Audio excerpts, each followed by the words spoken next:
Ajuda diária, leitura da Bíblia Sagrada, livro de Marcos, capítulo 14, a unção em Betânia. E dali a 2 dias era a Páscoa e a festa dos pães ázimos, e os principais sacerdotes e os escribas buscavam como o prenderiam com dolo e o matariam. Mas eles diziam, não na festa, para que porventura não se faça alvoroço entre o povo. E estando ele em Betânia, assentado à mesa em casa de Simão, o leproso, veio uma mulher que trazia um vaso de alabastro com unguento de nardo puro, de muito preço. E quebrando o vaso, lhe derramou sobre a cabeça. E alguns ouvem em si mesmos se indignaram e disseram, para que se fez esse desperdício de unguento? Porque podia vender-se por mais de 300 dinheiro e dá-lo aos pobres. E bramavam contra ela.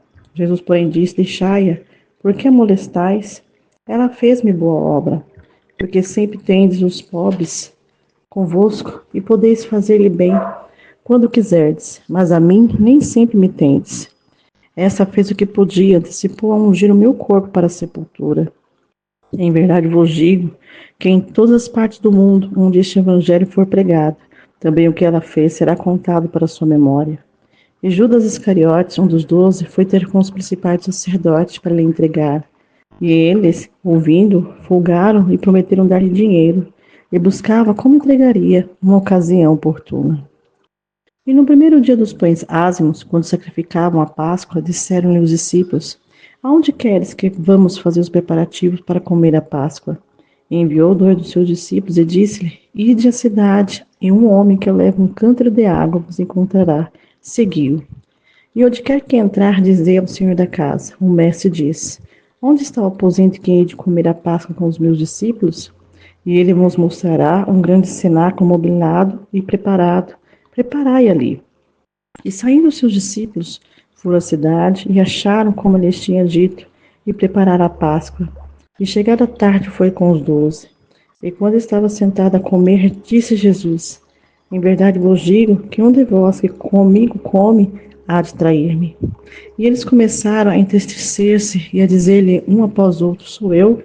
E o outro disse, sou eu? Mas ele, respondendo, disse-lhe, é um dos 12 que põe comigo a mão no prato. Na verdade, o Filho do Homem vai como dele está escrito, mas ai daquele homem por quem o Filho do Homem é traído. Bom seria para o tal homem não haver nascido. E comendo eles, tomou Jesus pão, abençoou-o, partiu e deu-lhe, e disse, tomai, comei, isto é o meu corpo. E tomando o cálice, dando graças, deu-lhe, e todos beberam dele. E disse-lhe, isto é o meu sangue, o sangue do Novo Testamento que por mim é derramado. Em verdade vos digo que não bebereis mais do fruto da vide, até aquele dia que beber de novo no reino de Deus. E tendo cantado o hino, saíram para o Monte das Oliveiras. E disse-lhe Jesus, todos vós esta noite vos escandalizarei em mim, porque está escrito, ferirei o pastor, e as ovelhas dispersarão. Mas depois que houver ressuscitado, irei adiante de vós para Galiléia. Disse-lhe Pedro, ainda que todos se escandalizem, nunca porém eu. Disse-lhe Jesus, em verdade te digo que hoje, nessa noite, antes que o galo cante 2 vezes, 3 vezes me negarás. Mas ele disse com mais veemência, ainda que se necessário morrer contigo, de modo nenhum te negarei. Da mesma maneira dizia a todos também. E foram a um lugar chamado Getsemane, e disse aos seus discípulos, assentai-vos aqui enquanto eu oro. E tomou consigo a Pedro, Tiago, João, e começou a ter pavor e angustiar-se. E disse-lhe, a minha alma está profundamente triste até a morte. Ficai aqui e vigiai. E tendo ido um pouco mais adiante, prostrou-se em terra, e orou para que, se fosse possível, passasse dele aquela hora. E disse, Abba, Pai, todas as coisas são possíveis, afaste de mim este cálice. Não seja, porém, o que eu quero, mas que tu queres. E chegando, achando-os dormindo, então disse a Pedro, Simão, dormes? Não podes vigiar 1 hora? Vigiai e orai para que não entreis em tentação. O espírito, na verdade, está pronto, mas a carne é fraca. E foi outra vez e orou, dizendo as mesmas palavras. E voltando, achou outra vez dormindo, porque os seus olhos estavam pesados e não sabia o que responder-lhe. E voltou a 3ª vez e disse, dormi agora e descansai. Basta, é chegada a hora. Eis que o Filho do Homem vai ser entregue nas mãos dos pecadores. Levantai-vos, vamos, eis que está perto o que me trai. E logo, falando ele ainda, veio Judas, que era um dos 12, da parte dos principais sacerdotes, dos escribas e dos anciões, e com ele uma grande multidão com espadas e varapaus.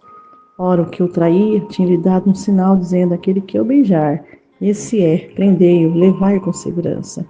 E logo que chegou, aproximou-se dele e disse: Rabi, Rabi, e beijou-o. E estendendo as mãos o prenderam.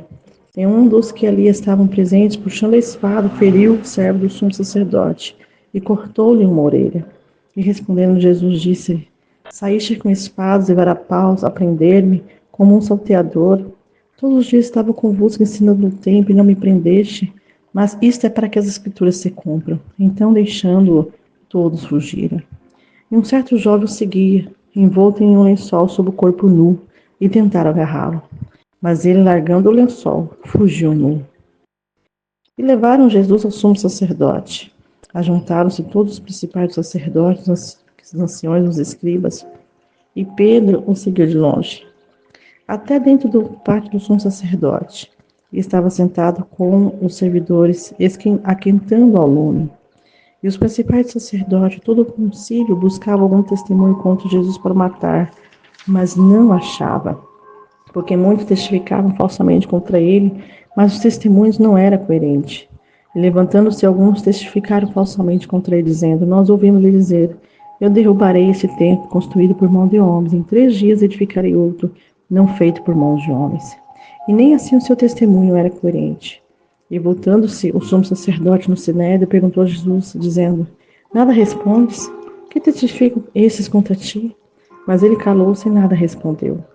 O sumo sacerdote lhe tornou a perguntar e disse: és tu o Cristo, o Filho do Deus bendito? E Jesus disse-lhe: eu sou. E vereis o Filho do Homem assentado à direita do poder de Deus, vindo sobre as nuvens. O sumo sacerdote, rasgando as suas vestes, disse: para que necessitamos de mais testemunhas? Vós ouviste a blasfêmia que vos parece, e todos o consideraram culpado de morte.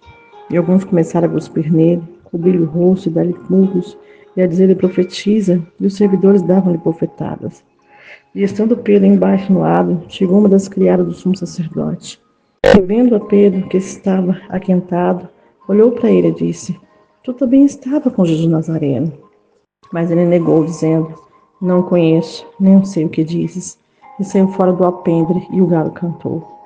E a criada, vendo outra vez, começou a dizer aos que ali estavam: este é um dos tais. Mas ele o negou pela 3ª vez, e pouco depois, os que ali estavam despertou outra vez a Pedro: verdadeiramente, tu és um deles, porque és também Galileu, a tua fala é semelhante. Ele começou a braguejar e a jurar: não conheço esse homem de quem falais. E o galo cantou 2ª vez. E lembrou-se da palavra que Jesus lhe tinha dito: antes que o galo cante 2 vezes, 3 vezes me negarás. E retirando-se dali, chorou.